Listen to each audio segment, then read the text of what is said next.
असं आहे की वास्तविक पाहता नितीन देशमुखला मारहाण झाली आणि नितीन देशमुखला मारहाण झाल्याच्या नंतर नितीन देशमुखवरच गुन्हा दाखल करायचा हा नेमका कोणता न्याय आहे? काल विधानसभा अध्यक्षाकडे जयंत पाटील साहेब आणि आव्हाड साहेब जाऊन भेटले आणि भेटल्याच्या नंतर त्या ठिकाणी सांगितलं की नितीन देशमुखलाच मारहाण झाली, आपण आपले सीसीटीव्ही फुटेज चेक करा आणि नितीन देशमुखला त्या ठिकाणी सोडून द्या असं सांगितलं। आणि विधानसभा अध्यक्षांनी आव्हाड साहेबांना आणि जयंत पाटील साहेबांना शब्द दिला की मी स्वतः अधिवेशन संपलं की त्यांना बाहेर काढतो।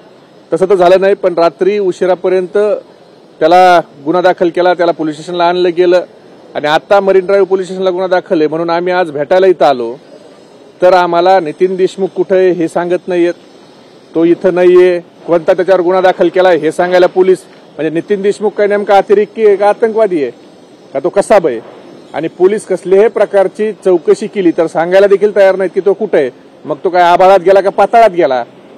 नेमका नितीन देशमुखलाच मारहाण झाली आणि मारहाण झालेली असताना त्याची तब्येत कशी आहे हे बघायला आमच्यासारखे कार्यकर्ते आलेले असताना पोलीस तो कुठे आहे हे अद्याप आम्हाला सांगायला तयार नाही।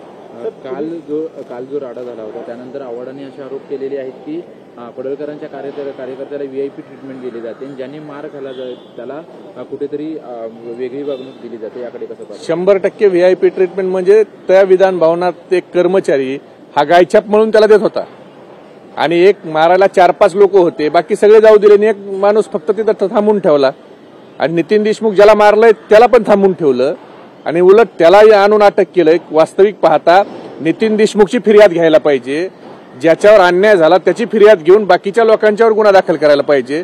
तुमच्या चॅनलच्या कॅमेऱ्यामध्ये आलं की पडळकरांनी चिथावणी दिली, आमदार गुंड घेऊन येऊन मारतायत विधान भवनात आणि ज्याला मारलंय त्यालाच तुम्ही आरोपी करताय। मला वाटतं हे सरकार पुरस्कृत आता गुंडगिरी सुरू झालेली आहे। पडळकरांनी असा देखील आरोप केलेले आहे की काल जितेंद्र आव्हाड यांनी आंदोलन करत असताना पोलिसांच्या गाडीची तोडफोड केली, पोलिसांच्या गाडीचा पुढचा बोनेटचा ते काढून टाकला, त्यांच्यावरती देखील गुन्हे दाखल झाला पाहिजे, कारवाई। जितेंद्र आव्हाड साहेब हे आंदोलन करत होते आणि त्यांची रास्त मागणी एवढीच होती की ज्या नितीन देशमुखला मरेपर्यंत मारले, त्याचे कपडे फाडूस्तर विधान भवनात मारले, त्याला तुम्ही का अटक करताय? आणि विधानसभा अध्यक्षकीकडे सांगतात की अधिवेशन संपल्यावर मी त्याला जाऊ देतो का, आता सोडलं तर बाहेर परत राडा नको, तुम्ही विधानसभा अधिवेशन होईपर्यंत आजच्या दिवसाचं थांबा, मी उद्या त्या अधिवेशन संपलं की सोडतो आणि त्याच्यावर गुन्हा दाखल करताय। म्हणजे पहिली घटना अशी असेल की ज्याला मारलंय कुत्र्यासारखं त्यालाच तुम्ही परत त्याच्यावरच एफआयआर करताय, हा कोणता न्याय?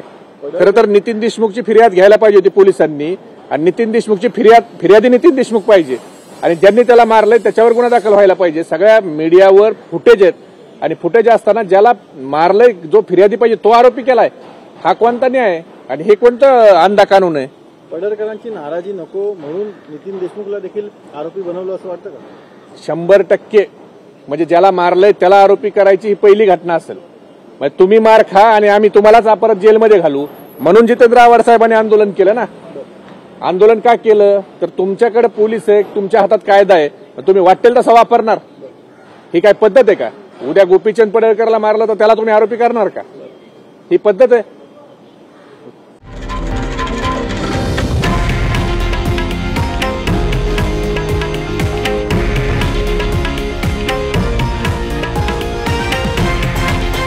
हे आहे देशातील नंबर 1 न्यूज नेटवर्क आणि आपण पाहत आहात TV9 मराठी, एकमेव।